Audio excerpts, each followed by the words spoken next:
Hai, selamat datang di My Class Festival UMY Podcast. Sebuah obrolan seputar pembelajaran yang akan dipandu langsung oleh dosen pengampu mata kuliah dari semua jurusan di Festival UMY. Dan di episode kali ini adalah segmen khusus untuk materi pembelajaran dari jurusan Ilmu Pemerintahan. Selamat mendengarkan.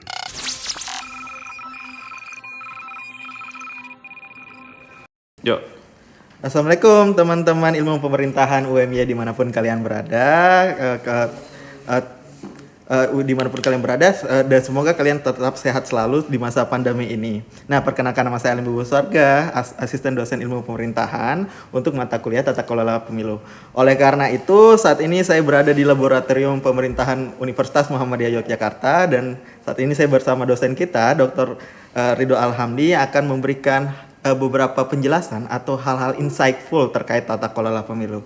Halo Pak, bagaimana kabarnya nih? Alhamdulillah Mas Bubu, sehat ya selalu ya. Alhamdulillah sehat juga Pak. Wah, untuk selama COVID ini memang agak susah, tetapi untungnya teknologi saat ini memberikan kita banyak tools untuk sharing ya Pak ya. Salah satunya kita sharing terkait podcast untuk teman-teman mahasiswa ilmu pemerintahan. Betul banget. Pak, berbicara tentang konsep dasar pemilu, kan kita nih di Indonesia ya, negara berdemokrasi gitu, dan pemilu itu adalah suatu pesta masyarakat gitu kan ya Pak ya.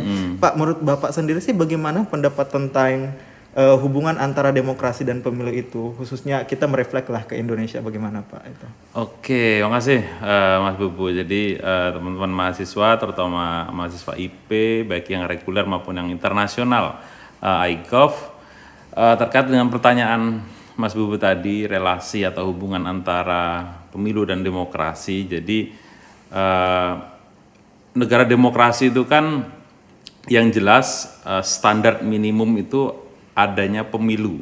Jadi negara non demokrasi seperti negara kerajaan atau sistem komunis atau khilafah itu tidak ada yang namanya pemilu. Nah, sehingga syarat minimum sebuah negara yang demokratis itu harus ada pemilu. Nah, pemilu itu merupakan pintu masuk utama dalam melahirkan calon pemimpin. Ya, calon pemimpin baik itu mulai dari nasional presiden atau anggota parlemen, member of parliament, kepala daerah baik provinsi maupun kabupaten kota. Nah, sehingga kalau ditanya hubungan atau relasi, demokrasi itu seperti arena yang besar. Nah, salah satu unsur yang harus ada dalam sistem negara yang demokrasi itu adalah pemilu. Sehingga pemilu itu seperti main gate atau pintu utama yang menghantarkan masyarakat ataupun calon-calon pemimpin untuk mengelola sebuah negara, karena kemudian melalui pemilu ini akan menghasilkan calon pemimpin seperti presiden, gubernur, wali kota, bupati dan seterusnya, termasuk anggota parlemen yang kita sebut DPR dan DPRD kalau di Indonesia. Di beberapa negara tentu berbeda sistemnya. Nah, relasinya itu, sehingga pemilu itu menjadi hal yang sangat mutlak harus diketahui oleh mahasiswa ilmu pemerintahan, karena tentu berbicara tentang pemerintahan tidak bisa terlepas berbicara tentang bagaimana orang ataupun manusia yang ada di dalamnya mengelola sebuah negara. Nah, itu kira-kira. Sangat clear gitu ya Pak. Intinya pemilu ini adalah paling pintu utama untuk membuka demokrasi itu sendiri. Dan tentu ada keterkaitan dengan mata kuliah yang lain, yaitu partai politik. Partai politik itu kalau kita ibaratkan sebuah lapangan sepak bola itu, sistem itu adalah demokrasinya, sistem pertandingan. Nah, arena lapangan sepak bola itu pemilunya, pertandingannya. Kemudian partai itu adalah pemainnya, klub gitu. Pemainnya itu ya Pak ya, di pertandingan. Mereka jadi demokrasi itu seperti pertandingan. Persoalannya adalah kadang orang itu lupa bahwa dalam pertandingan itu ada kalah dan menang, ya, dan itu kan akan berulang. Nah, seolah-olah orang tuh dalam bertanding itu seperti ideologis, harus menang, kalau nggak ini akhir segalanya. Itu Padahal kan salah juga. Jadi saya harus menang. Kalau orang pengennya menang kan jadi chaos. Chaos gitu ya. Seperti ini pendukung Cebon dan Kampret kemarin itu ya, Pak, Ya, itu salah saya kira satunya ya. fenomena yang tidak cukup baik. Padahal kita sudah 5 kali mengadakan pemilu. secara Itu fenomena yang semenjak kurang. tahun 2004 yang langsung. Sejak 99. Oh, 1999. Iya. Oke. Oke, Pak, tadi Bapak menjelaskan nih terkait sistem pemilu kan ya. Saya kurang paham nih Pak terkait sistem pemilu itu. Apakah ada maksudnya sebuah negara kan memiliki perbedaan tadi Bapak. Misalkan kayak di Amerika Serikat punya sistem pemilu sendiri, terus di negara-negara lain misalkan Jerman walaupun demokrasi punya sistem pemilu, di Indonesia pun juga begitu kan. Betul. Apa sih sebenarnya faktor-faktor yang menyebabkan mereka memilih sistem pemilu yang masing-masing gitu sesuai? Kenapa satu negara dengan negara yang lain berbeda Iya gitu betul Pak. Padahal mereka mengaku sebagai negara demokratis. Gitu. Jadi yang perlu diingat terutama mahasiswa ilmu pemerintahan itu bahwa negara demokrasi itu majemuk atau plural, tidak hanya satu konsep. Sehingga seolah-olah memahami negara demokrasi itu Indonesia perspektif, ataupun memahami demokrasi itu kayak Amerika, itu beragam. Nah, untuk bagaimana pembentukan sistem pemilu di sebuah negara itu ditentukan oleh apa? Tentu tidak terlepas dari satu kebudayaan, budaya yang berlaku di masyarakat itu. Di Amerika, kenapa hanya bisa 2 partai saja yang berlaku? Terus kemudian di Jerman, Prancis, Italia, mengapa lebih dari 2 atau lebih majemuk? Termasuk di Indonesia, partainya sangat banyak sekali, bahkan lebih dari 10. Terakhir 2019 ada 16 partai nasional, 4 partai lokal, bahkan ada partai lokal. Itu bagaimana kok bisa muncul? Nah, budaya kehidupan masyarakat itu menentukan sebuah negara menerapkan sistem pemilu yang mana yang relevan.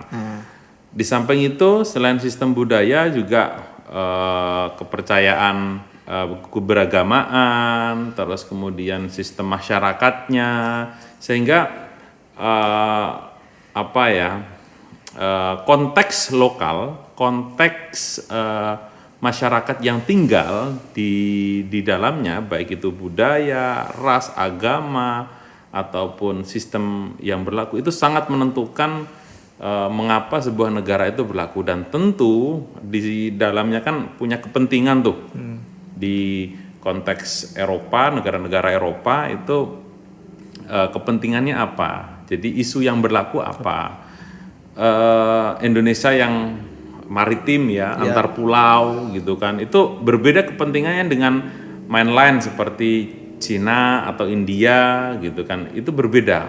Atau Indonesia mayoritas Muslim tetapi berbeda dengan mayoritas Muslim yang ada di Timur Tengah, sehingga hal-hal itu yang menentukan antara satu negara dengan negara yang lain dalam menganut sistem pemilu itu.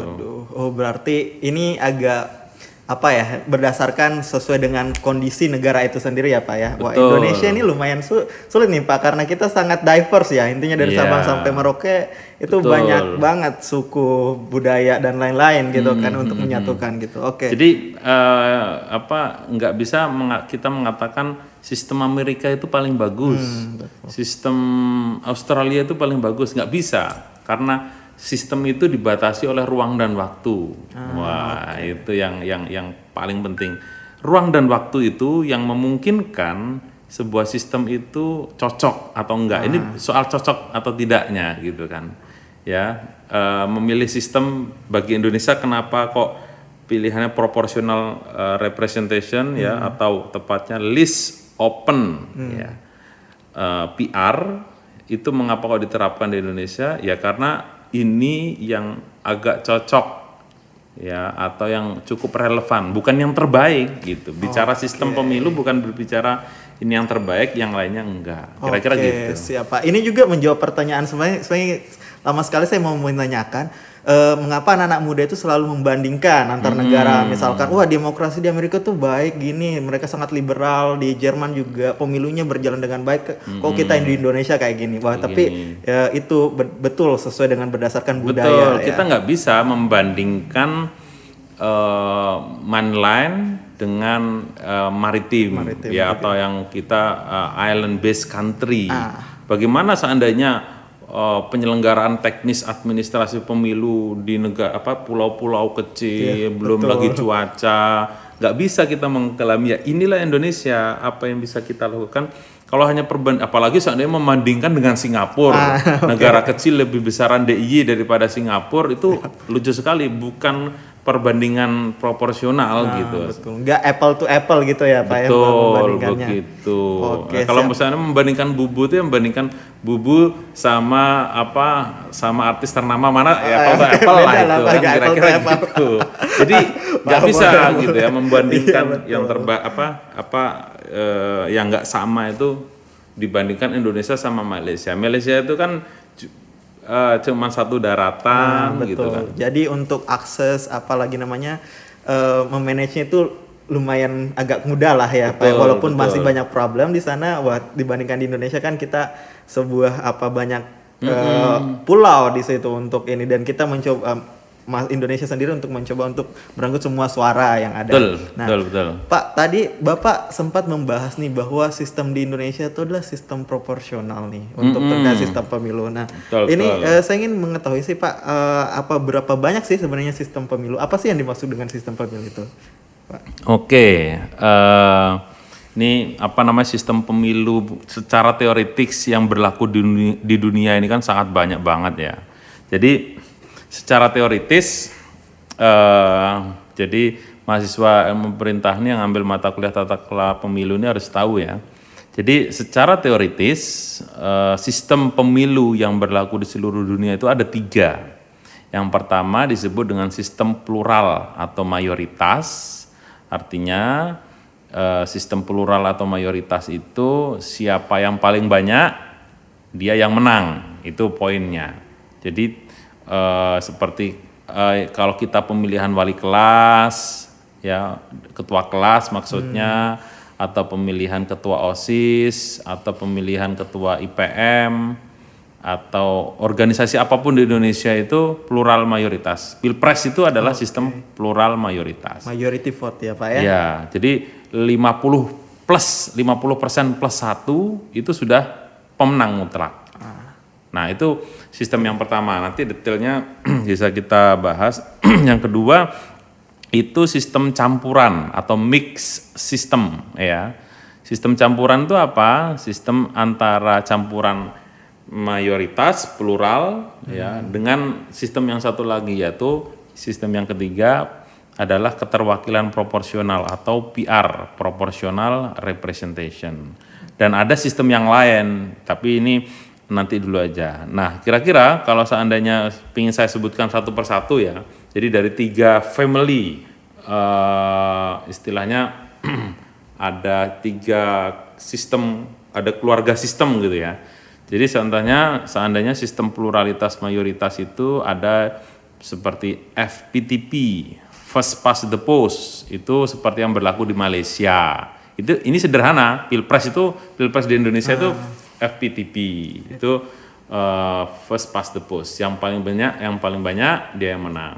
Kemudian ada block vote atau jadi ini di beberapa negara seperti, tapi sekarang menurut saya block vote ini sudah nggak berlaku lagi ya. Jarang gitu ya, sudah mungkin nggak ada karena ini merugikan merugikan ya, ini pemenang partai itu bisa menguasai parlemen.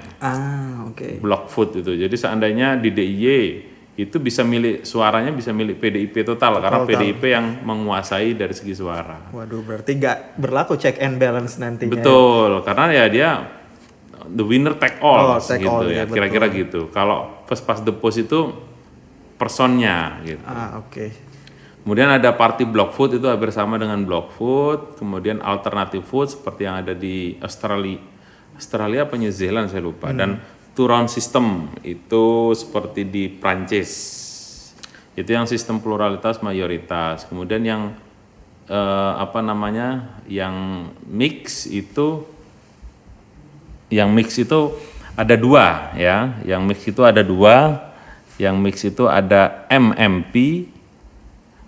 Yang MMP itu mix member proporsional. Ya, mix member proporsional itu seperti yang berlaku di Jerman. Jadi dia memberlakukan jadi mix member, satunya itu ada sistem plural dan satunya ada proporsional. Nah, ini rumit lah, nanti mungkin di pertemuan berikutnya akan saya jelaskan lebih detail. Dan yang satunya itu parallel system, itu hampir sama mix MMP, tapi bedanya kalau MMP itu ada sebutan overhang seat atau ada kursi tambahan, ada bonus-bonus buat para pemain gitu. Maksudnya pemain itu partai, kalau partai mengumpulkan suara lebih dari targetnya biasanya disebut dengan dapat bonus. Nah kalau di parallel system ini nggak ada bonusnya gitu. Dan yang terakhir itu proportional representation, itu list PR. Nah list PR itu ada yang close, ada yang open. Nah Indonesia yang open. Kemudian single transferable vote, ini nanti akan saya jelaskan pada pertemuan berikutnya. Nah ini yang berlaku, jadi pemilu itu nggak hanya seperti yang di Indonesia saja atau Amerika, jadi banyak sekali, Eropa, Afrika, Asia, dan Australia itu sangat beragam sekali gitu. Jadi memang agak kompleks ya kalau kita membicarakan sistem pemilu gitu. Jadi ya seperti yang kita bilang tadi, bahwa apalagi namanya setiap sistem itu masing-masing memiliki kelebihan dan kekurangan masing-masing ya Pak ya. Betul. Jadi ya bahkan kan bukan pemerintah, KPU pun membuat kelas program pemilu dengan 7 kampus kalau nggak salah, sehingga kita aja jadi satu mata kuliah, tapi di beberapa kampus menjadi satu prodi. Jadi prodi sendiri. Ini kan nanti belum di mata kuliah kita ada praktikum, bagaimana menghitung kursi, ya, menghitung suara, ditransform ya, diubah menjadi kursi itu gimana caranya, metode penghitungannya gimana, itu butuh pertemuan banyak sekali gitu ya. Praktikumnya sangat banyak. Wah, mantap nih teman-teman. Berarti nanti teman-teman bisa langsung nih untuk menghitung kursi-kursi DPR dan DPRD nanti ke depannya ya Pak ya, untuk partai-partai politik kalau kita ada praktek nih terkait perhitungan kursi ini ya. Pak, kan menurut Bapak sih kan kita lebih masuk spesifik nih. Tadi kita bahas sistem pemilu, terus demokrasi, hubungan demokrasi dan pemilu. Pandangan Bapak sih untuk sejarah pemilu di Indonesia itu bagaimana sebenarnya Pak? Kalau apanya yang mau kan kita pemilu itu yang awalnya 1955 itu berbeda, dan ketika masuk 1971 juga berbeda, dan yang betul-betul sangat bisa dibilang pintu demokrasi itu terbuka itu 1999 gitu ya Pak ya. Dan kita lihat juga kan dari 1955 itu hanya beberapa partai, hanya mulai sedikit partai yang bergabung, dan akhirnya semakin kesini semakin kita lihat bahwa multi partai itu mulai semakin banyak. Pokoknya keran demokrasi itu betul-betul dibuka Pak. Betul. Ya dalam sejarah pemilu di Indonesia memang antara satu pemilu dengan pemilu yang berikutnya berbeda ya. Pemilu pertama 1955 ya, dan saya kira itu juga pemilu yang cukup demokratis. Karena 1955 itu peserta itu tidak hanya partai tapi perorangan. Perorangan itu bisa mencalonkan juga. Perorangan itu seandainya saya punya uang, saya mendaftar ke penyelenggara pemilu menjadi peserta pemilu untuk bisa lolos ke parlemen gitu. Jadi ada, kalau di pilkada itu ada calon tunggal. Nah, parlemen itu juga ada calon perorangan gitu loh. Yang sekarang kan tidak ada. Nah, dulu itu ada. Dan peserta pemilu 55 itu bukan hanya partai politik, organisasi pun bisa. Jadi organisasi, karena Mas Bubu punya organisasi Sarekat mahasiswa pecinta membaca gitu kan, maju pemilu 1955 dan memenuhi syarat bisa aja. Wah, menarik sekali Pak itu. Ya, itu yang kemudian tidak berlaku lagi pemilu setelahnya. 71 itu diikuti sekitar 10 partai, ya kan. Kemudian setelah 71 kemudian ada fusi. Nah, itu yang kemudian fusi era Orde Baru itu yang pemilunya kurang menarik karena pasti selalu dimenangkan oleh Golkar sebagai, itu bukan partai ya Golkar saat itu, tapi golongan karya. Karena saat itu partai hanya difusikan dua, nasionalis non muslim itu ke PDI dan yang muslim itu ke P3. Selebihnya disebut dengan Golkar. PNS apa dan segala macam itu harus nyoblos Golkar karena non partai. Non partai. Di situ yang kemudian delegitimasi partai itu sangat besar sekali. Dan pemilu setelahnya pasca Orde Baru itu pesta pora ya, 99 itu seolah-olah mengulang 55, tapi ya memang suasananya tidak sama sehingga partai-partai seperti Masyumi itu tidak berkibar ya, tidak bersinar lagi karena udah berbeda eranya. Wah, sampai sekarang. Mantap nih teman-teman ya untuk pelajaran kita kali ini tentang tata kelola pemilu dan konsep dasar pemilu. Ya. Yang mana pertama menjelaskan teori bagaimana sebuah negara itu mengadopsi sistem pemilu yang berbeda berdasarkan budaya, terus situasi yang ada di negara tersebut, dan Pak Ridho tadi sudah menjelaskan juga bagaimana sebenarnya transformasi pemilu di Indonesia itu sendiri, ya kan. Kita lihat bagaimana demokrasi itu berjalan. Oke, mungkin sekian untuk hari ini teman-teman. Kita akan lanjut di podcast selanjutnya. Jadi stay tune ya. Assalamualaikum warahmatullahi wabarakatuh. Waalaikumsalam warahmatullahi wabarakatuh.